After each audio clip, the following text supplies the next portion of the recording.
The crimson sunset painted Gracie Cooper's weathered hands as she wrung out the last shirt of the day, her swollen belly pressing against the washboard. Despite her exhaustion, her fingers worked with practiced precision, knowing that each pressed collar meant another penny toward her uncertain future. Williamsburg, Colorado Territory. 1873 was no place for a woman alone, especially not one carrying a child and carrying the burden of whispers that followed her through town.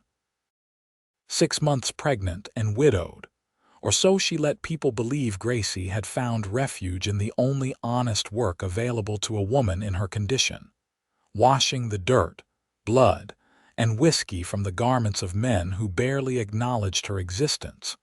The laundry shed behind Mrs. Holloway's boarding house had become both Gracie's prison and sanctuary since arriving in town 3 months earlier.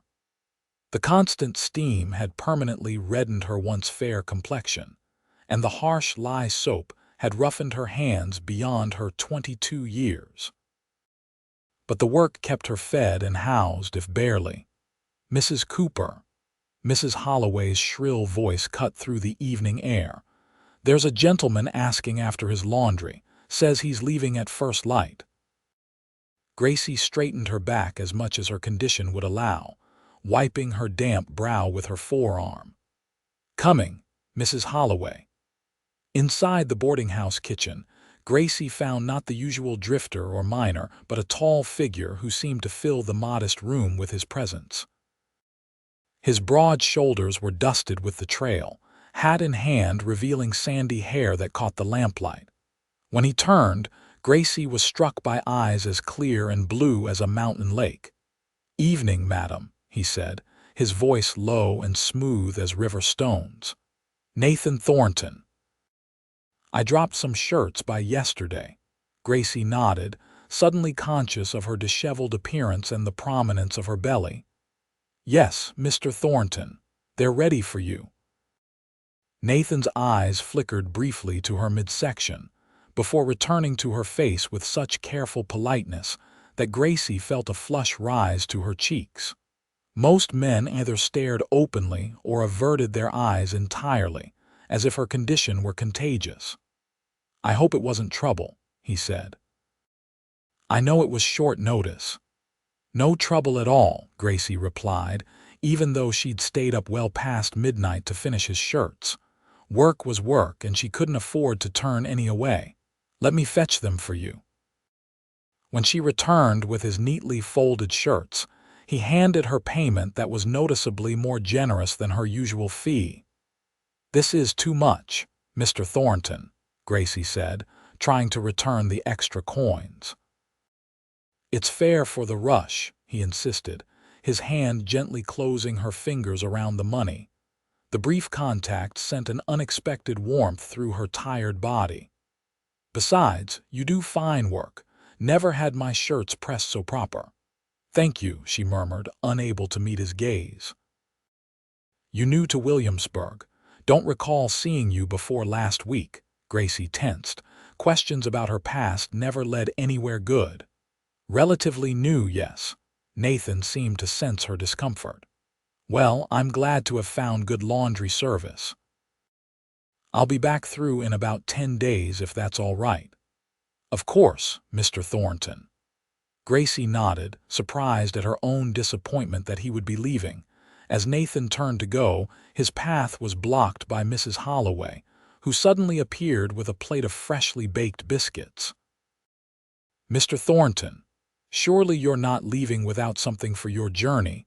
A growing man needs sustenance." Nathan smiled politely. "That's mighty kind of you, Mrs. Holloway." "Nonsense. And you must tell us more about your cattle drive. Such exciting work compared to our quiet little town." Gracie used the distraction to slip back to her small room off the laundry shed. The encounter left her feeling strangely unsettled. Nathan Thornton seemed different from the other men who passed through Williamsburg. There was a gentleness in his eyes that contradicted his rugged exterior. But she had learned the hard way that appearances could be deceiving. and a woman in her position couldn't afford to be deceived again. In the privacy of her room, Gracie counted the coins Nathan had paid her, setting aside most for her rapidly growing New Start fund hidden in a tin beneath a loose floorboard. With each passing day, the baby grew heavier within her, and time grew shorter.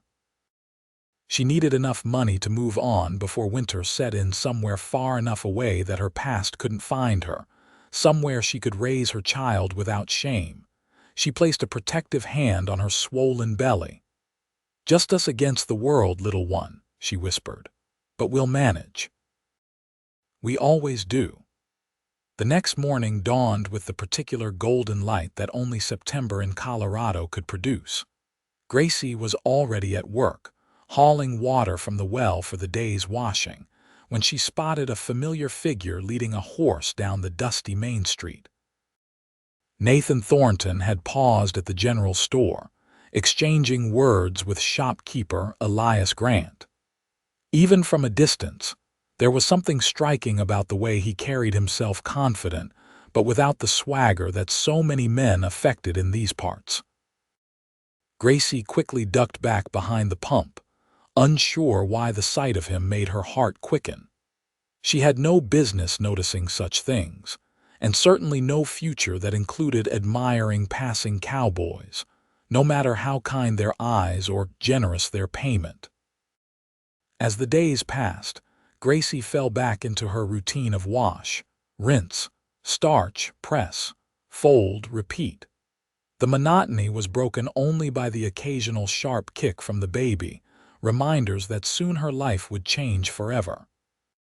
She tried not to think about Nathan Thornton, and whether he would actually return with more laundry as promised. 9 days later, Gracie was hanging sheets to dry when the creak of saddle leather made her turn. Nathan dismounted from his chestnut gelding, a bundle of dirty clothing tucked under one arm. "Afternoon, Mrs. Cooper," he said, removing his hat. "Hope I'm not disturbing you." "Not at all, Mr. Thornton." Gracie wiped her hands on her apron. "I see you've brought more work for me." "Afraid so." He smiled, the expression transforming his sun-weathered face. "Trail dust gets everywhere." As he handed her the bundle, their fingers brushed again, and Gracie quickly pulled away. "When will you need these?" "No hurry this time. I'll be in town for a spell." Gracie raised an eyebrow. "Oh. I thought you were just passing through." "Was planning to," Nathan replied, shifting his weight. "But Mr. Hargrove offered me work breaking horses at his ranch just outside town. Thought I might settle for a bit. Winter's coming, and it's been a while since I've had a proper roof." "I see." Gracie didn't know what else to say. The idea of Nathan staying in Williamsburg stirred conflicting emotions she didn't care to examine. "You look tired, Mrs. Cooper," he said suddenly, his brow furrowing with concern. "Should you be working in your condition?" The directness of his observation caught her off guard. Most people pretended not to notice her pregnancy, as if ignoring it would make it disappear. "I'm fine," she said stiffly, "and I don't have much choice." Nathan looked as if he wanted to say more but thought better of it. "I'll let you get back to your work then. Maybe I could stop by tomorrow to see if any of those shirts are ready." Gracie nodded, knowing full well there was no need for him to check so soon. "If you wish, Mr. Thornton." After he left, Gracie found herself humming as she worked, a habit she had abandoned months ago when joy had been stripped from her life. She caught herself and stopped abruptly, alarmed at how easily her guard had slipped. That evening, as Gracie was finishing her meager supper of beans and cornbread, a knock came at her door. Cautiously, she opened it to find Nathan standing there, hat in hand and an apologetic expression on his face. "Mrs. Cooper, I'm sorry to bother you, but I realized I forgot to give you this." He held out a small package wrapped in brown paper. "Just some soap my sister makes back home in Missouri. She claims it's gentle on the hands. Thought it might be useful in your line of work." Gracie stared at the package, then at Nathan, unable to comprehend this unexpected kindness. "Mr. Thornton, please," he interrupted. "It's nothing grand, just neighborly, seeing as I'll be around for a while." Hesitantly, Gracie accepted the gift. "Thank you, that's very thoughtful." Nathan nodded, seeming almost shy now. "Well, good night then, Mrs. Cooper." "Good night, Mr. Thornton." After he left, Gracie unwrapped the package to find a bar of soap that smelled of lavender and honey. She held it to her nose, inhaling deeply, and for a brief moment allowed herself to remember the simple pleasure of feeling clean and feminine feelings that had no place in her current reality. Over the next few weeks, Nathan became a regular presence at the laundry shed, sometimes bringing shirts, but often just stopping by to ask if Gracie needed help carrying water or moving the heavy washtubs.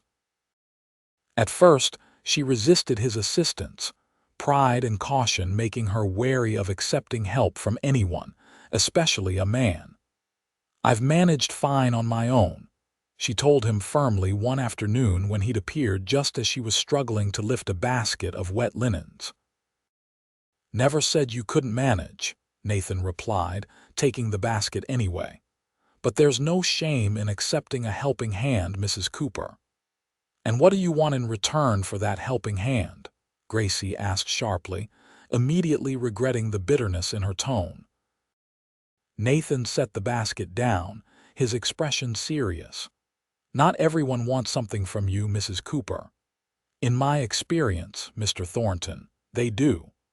A flash of understanding crossed his face, followed by something that looked dangerously like compassion. "Then you've met the wrong sort of people."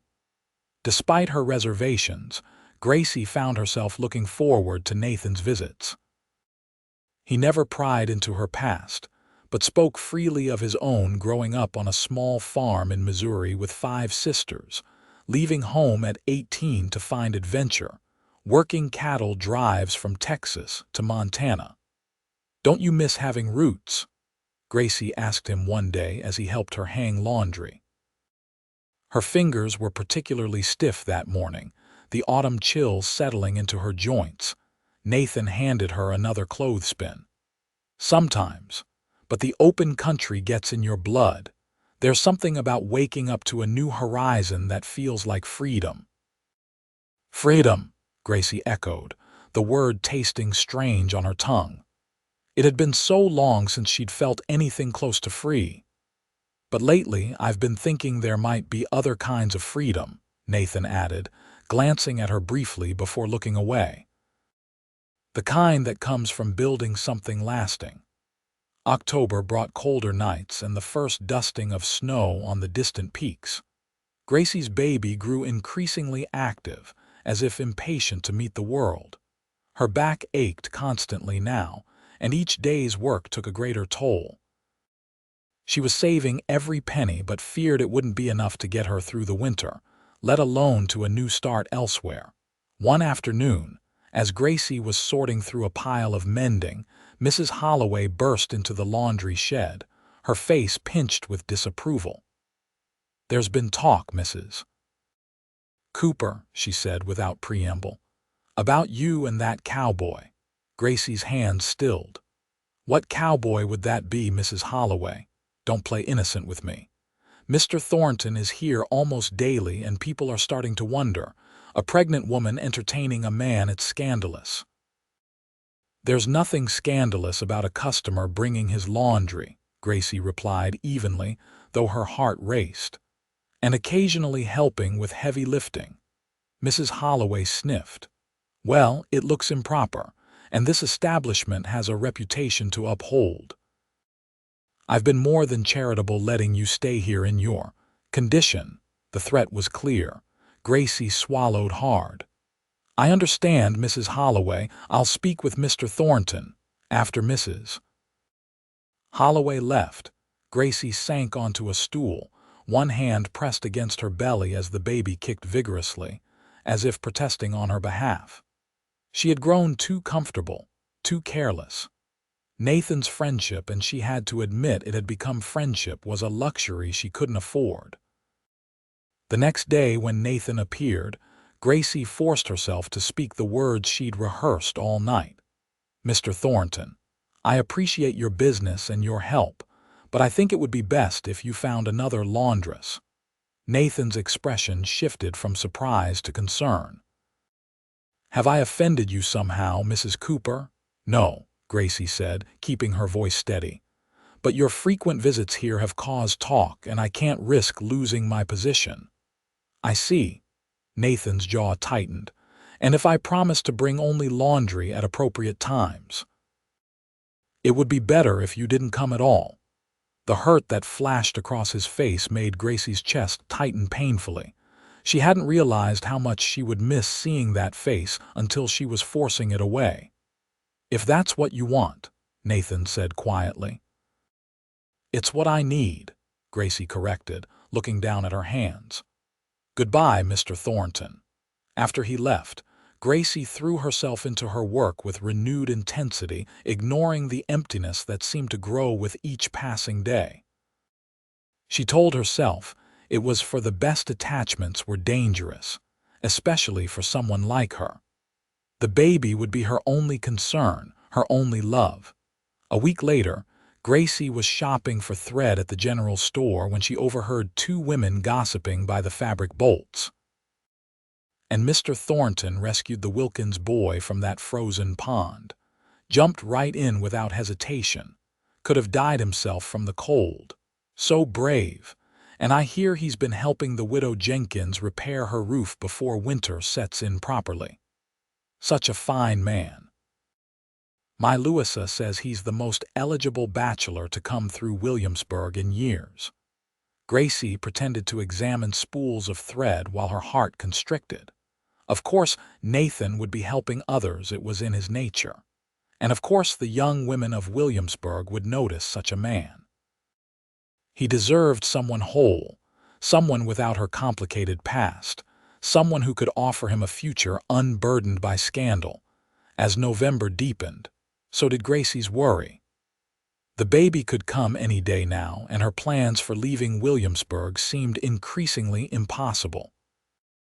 The mountain passes would soon be snowbound, and traveling with a newborn in winter was a death sentence. She would have to stay, at least until spring. One particularly cold morning, Gracie woke to find her breath clouding in the air of her small room. The fire had died overnight, and her fingers were too numb to properly strike a match. As she struggled to restart the stove, a wave of despair washed over her. How would she keep a baby warm in this drafty shed? How would she work with an infant to care for? The sound of horses and wagons outside drew her to the window. A group of men was unloading lumber in the yard behind the boarding house. To her shock, she recognized Nathan among them, directing the others. Wrapping her shawl tightly around her shoulders, Gracie ventured outside. "What's happening here?" Nathan turned, surprise registering on his face at the sight of her. He looked thinner than she remembered, and there were shadows beneath his eyes. "Mrs. Cooper," he nodded politely. "Mrs. Holloway hired us to build proper washing facilities. Said it would be good for business." Gracie frowned. "Mrs. Holloway didn't mention any construction to me."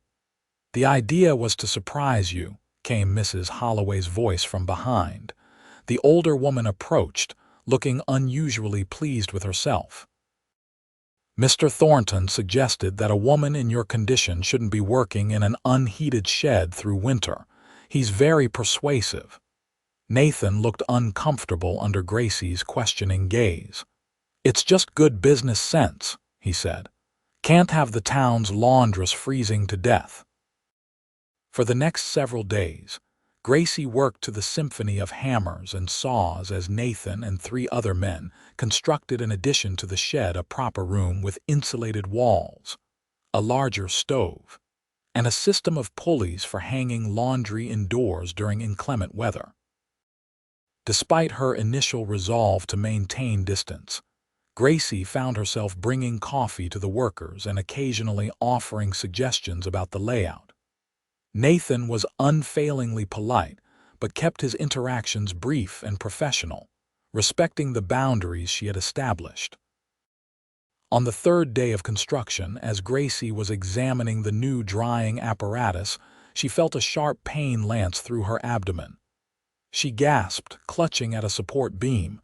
Nathan was at her side instantly. "Mrs. Cooper, what is it?" "Nothing," she managed, trying to straighten.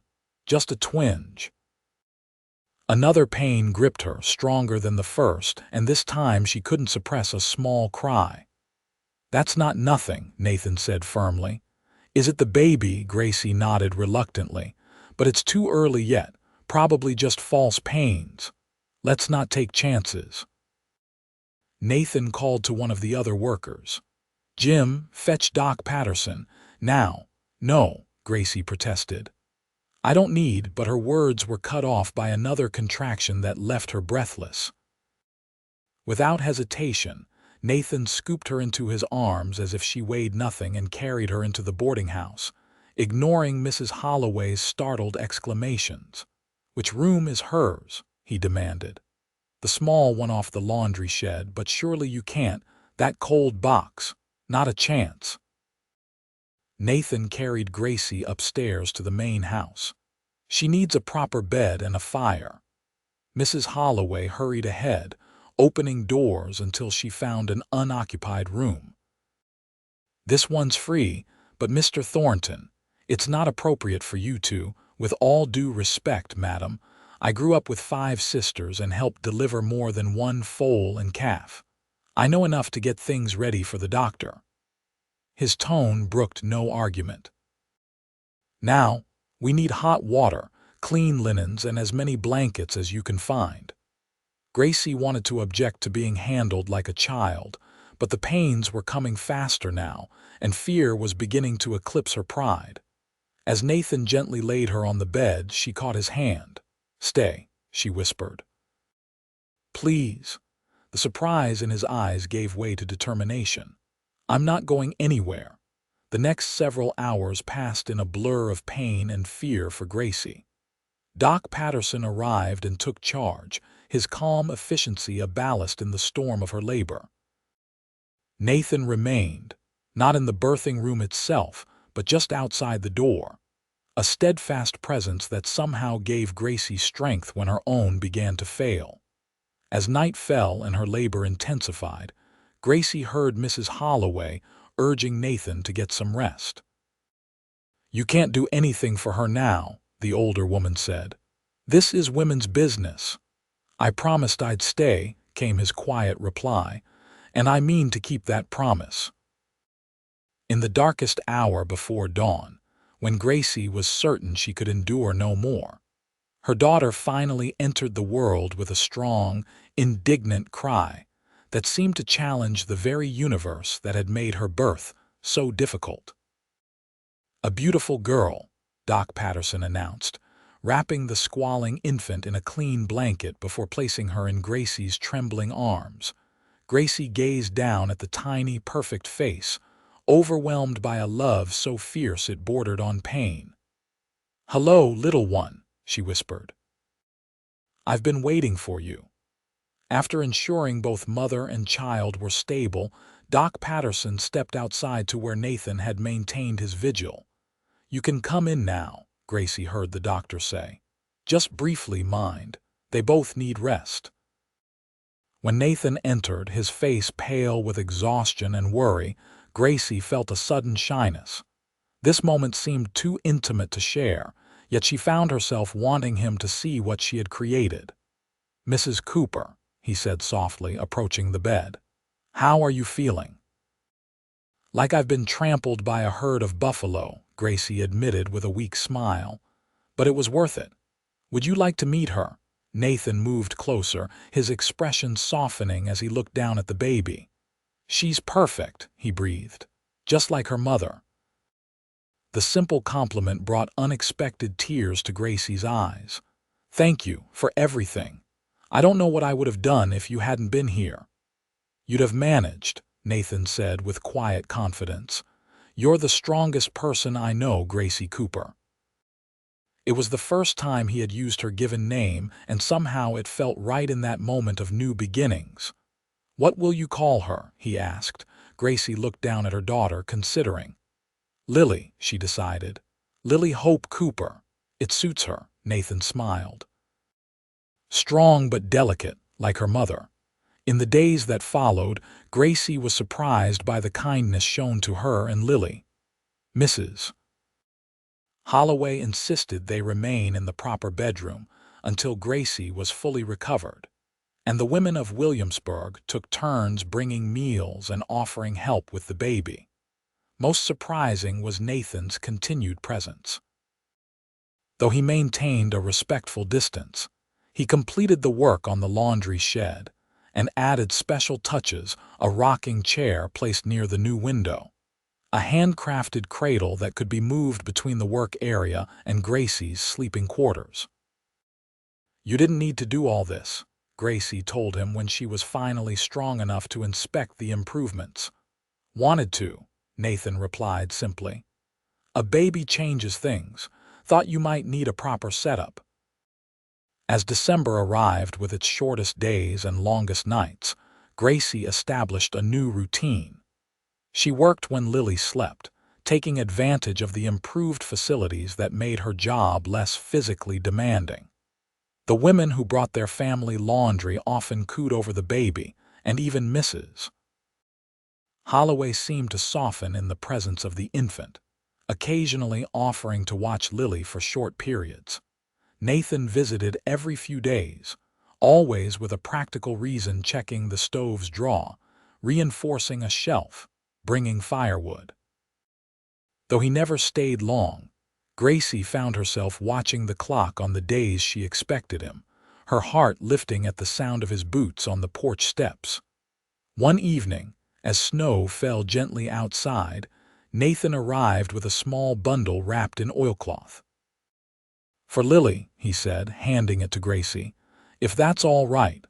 Gracie unwrapped the package to find a tiny patchwork quilt, the stitches uneven but sturdy. "Did you make this?" Nathan looked embarrassed. "Tried to. My sisters taught me basic stitching for trail repairs." "It's not fancy, but it's warm." Gracie ran her fingers over the mismatched squares of fabric. "It's beautiful. Where did you get the material, bits and pieces?" "The blue is from one of my old shirts, the red from a bandana. That flowered piece came from Mrs. Wilkins. She had scraps from a dress." The thought of Nathan carefully collecting fabric, then sitting in the evening light stitching this gift for her daughter, touched Gracie deeply. "Why are you doing this?" she asked quietly. Nathan's gaze was steady. "Because I care about you, Gracie, both of you." "You shouldn't," she replied, the familiar fear rising. "You don't know anything about me, about Lily's father, about why I'm here alone." "I know enough," Nathan said. "I know you're brave and proud and hardworking. I know you love your daughter fiercely. The rest, your past, that's yours to share or keep as you choose."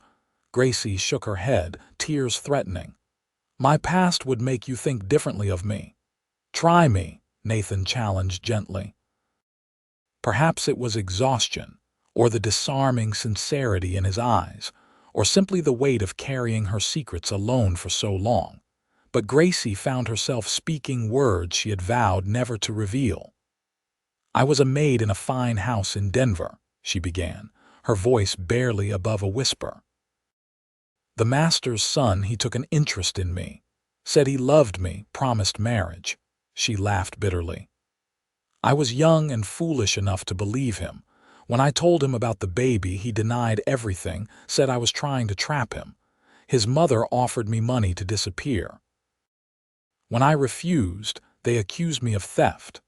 Nathan's face had darkened, but he remained silent, letting her continue. "I fled before they could have me arrested, came as far as my money would take me. Williamsburg wasn't my destination, just where the stagecoach stopped when I could go no farther." Gracie looked up, bracing for judgment. "So now you know, I'm not a widow. I'm just another foolish girl who trusted the wrong man." Nathan's expression remained unchanged, his eyes holding nothing but compassion. The only fool in that story is the man who didn't recognize your worth. Gracie blinked in surprise. You don't think less of me? For being deceived by someone who should have protected you, for refusing to be bought off, for working yourself to the bone to provide for your child. Nathan shook his head. I think more of you if that's possible. The acceptance in his voice broke something inside Gracie, a dam she had built around her heart. Tears spilled down her cheeks, and Nathan hesitantly reached out to brush them away. I'm not him, Gracie, he said softly. I won't make promises I don't intend to keep. And I won't ask anything of you that you're not ready to give. In that moment, with Lily sleeping peacefully in her cradle and Nathan's gentle hand on her cheek, Gracie allowed herself to imagine a different future than the lonely one she had resigned herself to. Christmas approached, bringing with it a spirit of festivity that even Gracie's circumstances couldn't diminish entirely. The laundry shed was decorated with pine boughs. Their fresh scent a welcome change from the usual smell of soap and starch. Lily, now nearly a month old, was growing rapidly, her eyes beginning to focus on the world around her. 2 days before Christmas, Gracie was startled by a knock at her door. Opening it revealed Nathan, snow dusting his shoulders and a small fir tree in his arms. Thought Lily should have her first Christmas tree, he explained, somewhat sheepishly. It's just a little one. Gracie stepped aside to let him enter. It's perfect, but we don't have any ornaments. Thought of that too. Nathan reached into his coat pocket and produced a handful of wooden stars and horses, simply carved but charming. Made them last night. Figured we could string some cranberries too if you have any. Though we didn't escape Gracie's notice, nor did the care he had taken with the carvings. As they decorated the small tree together, Lily watching from her basket with wide eyes, Gracie felt a warmth that had nothing to do with the crackling fire. I've been meaning to ask you something, Nathan said as he hung the last star. There's a Christmas gathering at the church tomorrow evening. Nothing fancy, just carols and cider. I thought if you felt up to it, you and Lily might like to come. With me. The invitation took Gracie by surprise. She hadn't attended any social function since arriving in Williamsburg, too conscious of the whispers her presence might provoke. I don't know if we'd be welcome, she said hesitantly. You would be with me, Nathan replied, his voice firm. Besides, half the town has been in and out of here cooing over Lily. They've accepted you more than you realize. Gracie considered the possibility. It would be Lily's first outing, and the thought of celebrating Christmas among others was tempting. All right, she agreed. But at the first sign of discomfort for Lily, we leave. Nathan's smile was like sunrise breaking across the mountains. Of course, I'll come for you at 6. The following evening, Gracie dressed with unusual care, putting on her one good dress, dark green wool that had somehow survived her journey from Denver. She wrapped Lily in layers of warm blankets, including Nathan's patchwork quilt on top. When Nathan arrived, his appreciative gaze made Gracie blush like a schoolgirl. You look beautiful, he said simply. It's just my old Sunday dress, she demurred. It's not the dress, Nathan replied, offering his arm. It's you. The church was aglow with candlelight, pine garlands draped along the pews and a large tree standing proud at the front. As Nathan escorted Gracie and Lily inside, she braced herself for stares and whispers. Instead, they were greeted with genuine warmth by Reverend Miller and his wife. Mrs. Cooper, how wonderful to see you, Mrs. Miller exclaimed. And this must be little Lily. May I? Gracie hesitantly allowed the minister's wife to peek at the baby, who was wide awake and taking in the unfamiliar surroundings with curious eyes. She's absolutely precious, Mrs. Miller declared. The image of her mother. Throughout the evening, Gracie was surprised by the friendly reception they received. Women who had previously only nodded politely when dropping off laundry now engaged her in conversation, admiring Lily and sharing stories of their own children. The men treated Nathan with a respect that clearly extended to his choice of companion. As the congregation sang "Silent Night," Gracie felt Nathan's hand find hers in the dim light. She didn't pull away, instead allowing their fingers to intertwine as the sacred melody filled the small church. In that moment, with Lily nestled against her heart and Nathan's strong hand holding hers, Gracie felt something she had almost forgotten existed: peace. After the service, as they walked slowly back to the boarding house through gently falling snow, Gracie found the courage to ask the question that had been growing in her mind. "Why me, Nathan? There are plenty of unattached women in Williamsburg who would welcome your attention. Women without complications." Nathan was quiet for a moment, their boots crunching in the fresh snow. "When I was 16, he finally said, I got caught in a blizzard while checking fence lines, got disoriented, couldn't find my way home, nearly froze to death. When I finally stumbled back to our farm, half dead from cold, I promised myself something. If I was lucky enough to survive, I'd never again take warmth for granted." He stopped walking, turning to face her. "That's what you are, Gracie. Warmth in a cold world. From the first moment I saw you, working so hard, carrying your burden with such dignity, I recognized something in you that I've been searching for my whole life."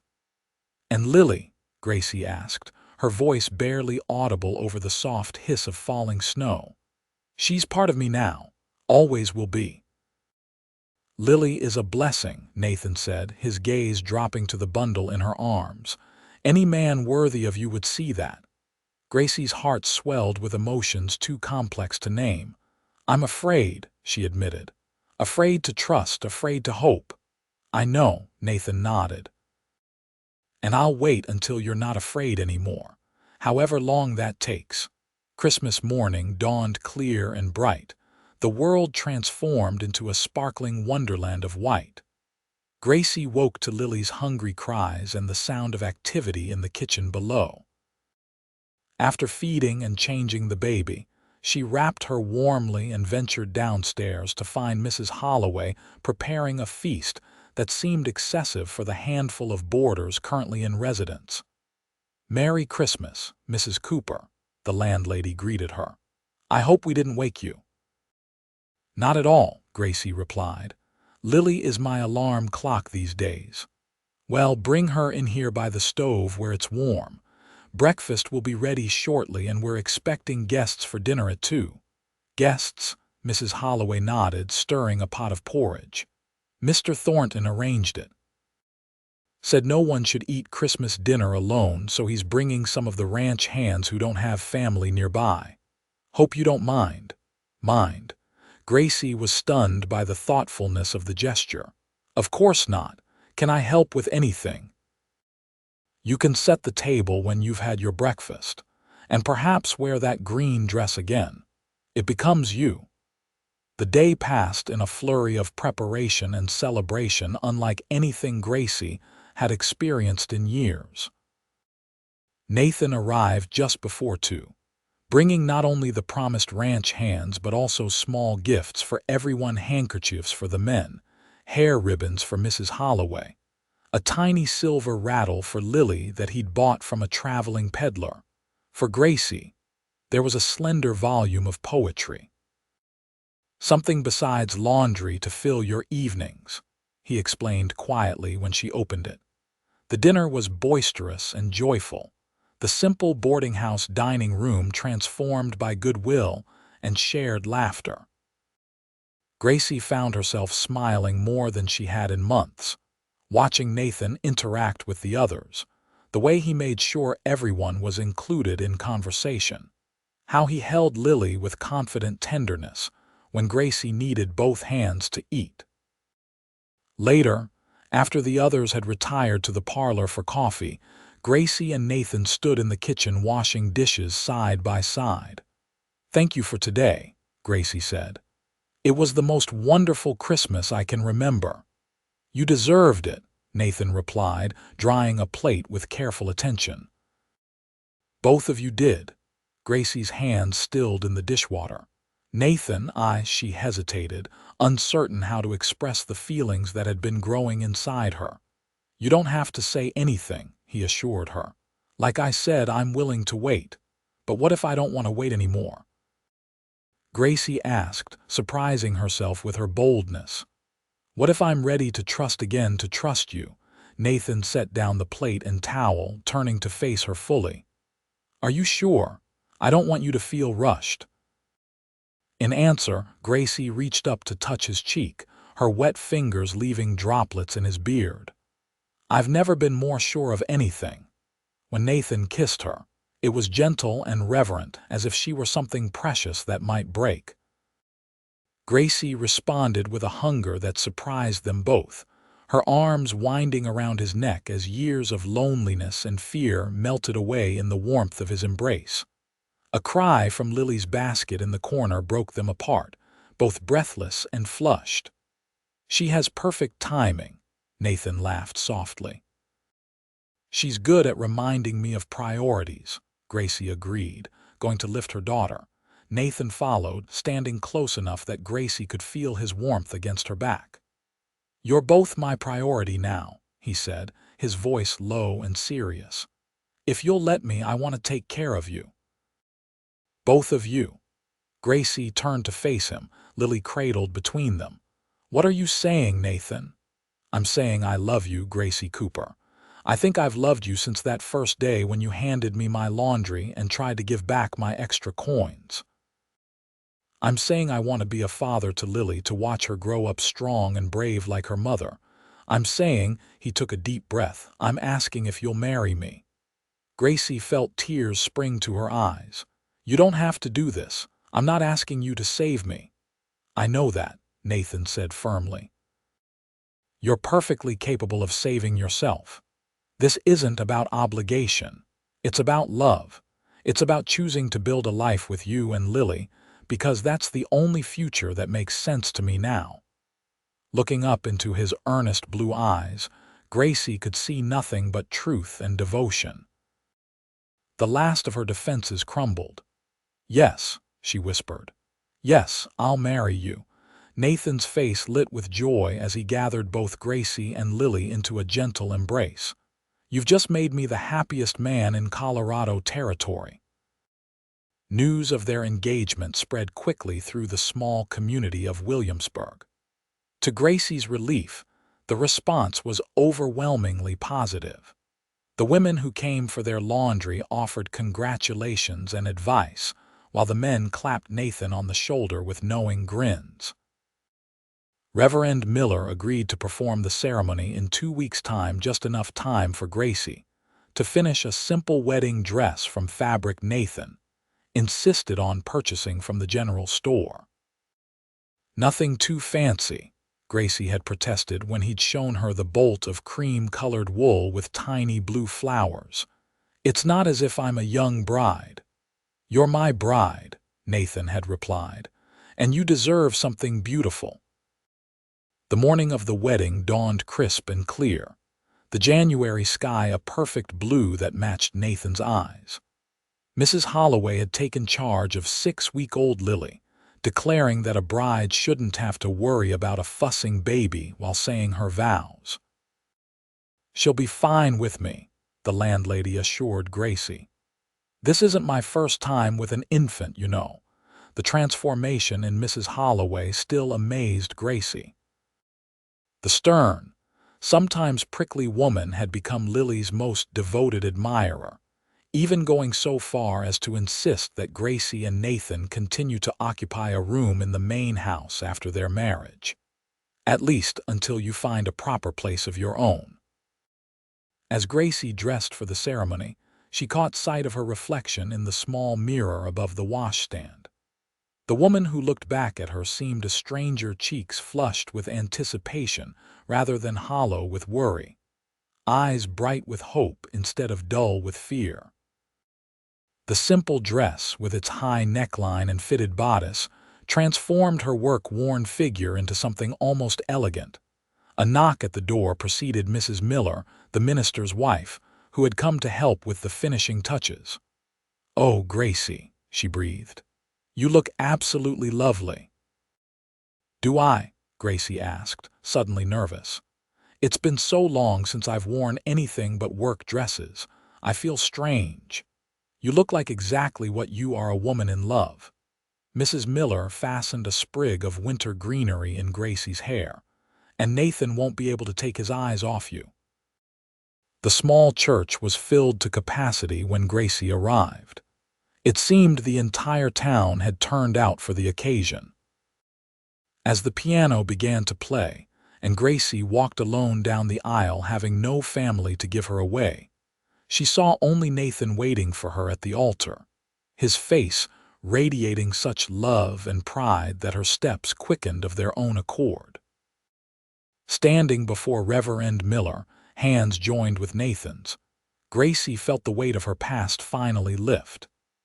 As they spoke their vows, promising to love and cherish one another for all their days, Gracie knew with absolute certainty that Nathan would keep his word. This was a man who understood the value of commitment, who chose her knowing all her flaws and burdens. "I now pronounce you husband and wife," Reverend Miller declared. "Nathan, you may kiss your bride." As Nathan's lips met hers, sealing their union with a kiss that promised both tenderness and passion, the congregation erupted in cheers and applause. When they turned to face their friends and neighbors, Gracie spotted Mrs. Holloway in the front pew, Lily in her arms, the baby's tiny face turned toward her mother as if she too understood the significance of the moment. The celebration that followed at the town hall was jubilant, with music and dancing and enough food to feed twice their number. Nathan never strayed far from Gracie's side, his hand finding hers whenever they weren't directly engaged with well-wishers. "Happy Mrs. Thornton?" he asked as they shared a quiet moment between dances. The new name sent a thrill through Gracie. "More than I ever thought possible," she admitted. "Though it still feels like a dream." "If it is a dream, I hope we never wake up," Nathan replied, brushing a kiss against her temple. As evening approached, Nathan led Gracie outside to where a wagon waited, decorated with ribbons and laden with their few possessions. "Where are we going?" Gracie asked, surprised. "I thought we were staying at Mrs. Holloway's tonight."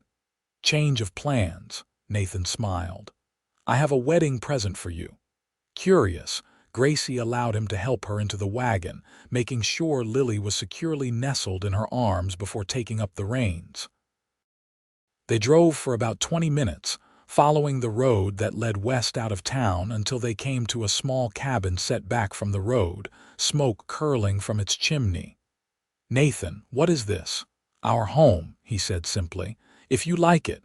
Gracie stared at the cabin in disbelief. "How when?" "Remember those days I was working late at the ranch? I was actually out here." Nathan looked suddenly uncertain. "It's small and still needs work, but it's sound. 2 rooms now with space to add on as our family grows.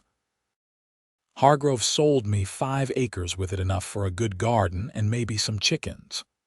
Overwhelmed, Gracie climbed down from the wagon with his help, cradling Lily close as they approached the cabin.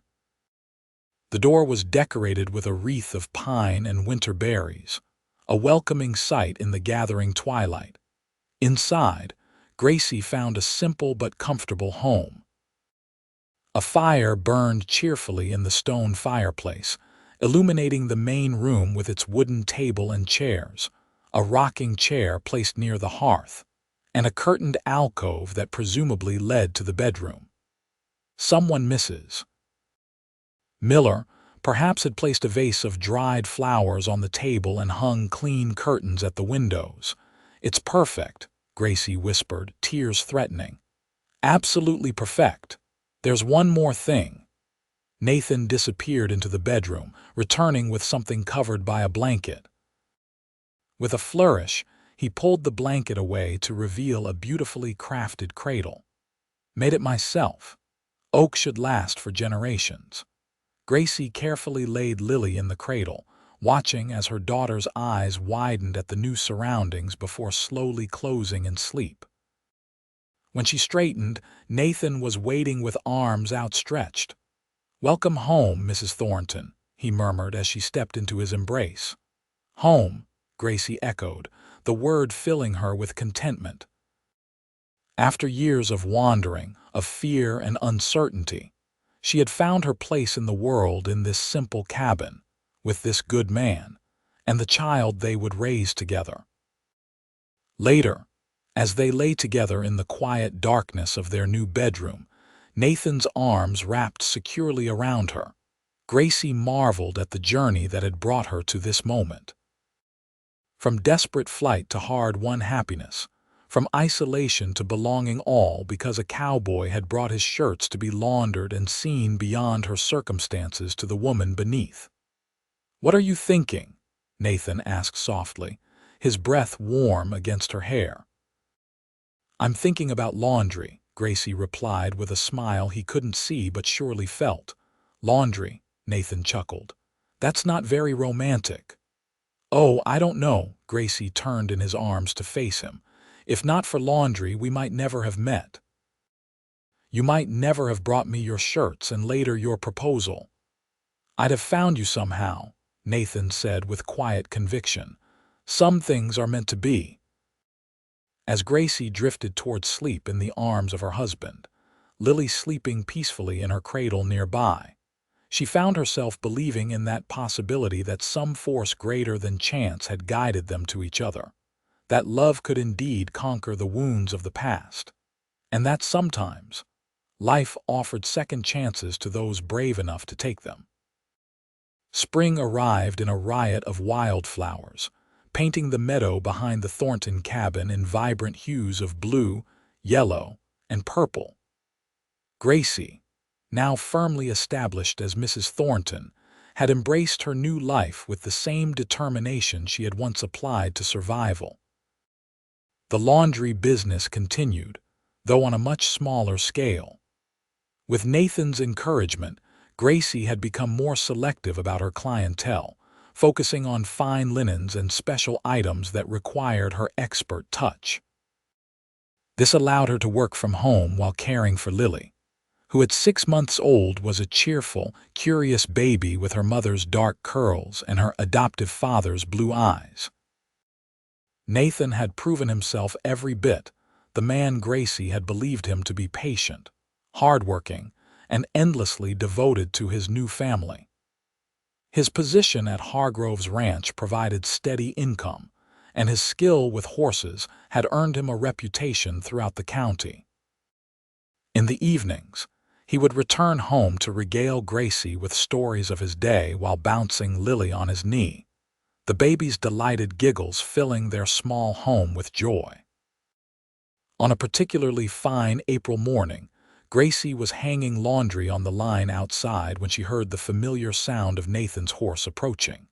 Shading her eyes against the sun, she watched in surprise as he rode up hours before his usual return time. "Is everything all right?" she asked as he dismounted. Nathan's face was alight with excitement. "Everything's perfect. Where's our girl?" "Napping," Gracie replied, setting down her basket. "Nathan, what is it?" Instead of answering, he swept her into his arms for a kiss that left her breathless. "Hargrove's retiring," he announced when they finally parted. "Offered to sell me 100 acres of the north section, including that stretch along the creek. Said I've got a way with the land that shouldn't be wasted working for wages." Gracie stared at him, processing the implications. "Our own ranch, but how would we afford it? He's offering fair terms, small payments over 5 years. Nathan took her hands in his. "Gracie, this is our chance. Room for Lily to grow, maybe brothers and sisters someday, a real legacy to build." The hope in his eyes was contagious. "You really want this, don't you?" "More than anything," Nathan admitted. "Except you and Lily, of course, But I won't do it without your blessing. It would mean some lean years at first, a lot of hard work." Gracie laughed. "When have I ever been afraid of hard work?" She squeezed his hands. "If you believe we can do this, then so do I." That evening, as they sat on the porch watching the sunset paint the distant mountains in gold and rose, Lily sleeping contentedly in her father's arms, Gracie felt a sense of completion she had once thought forever beyond her reach. "Happy?"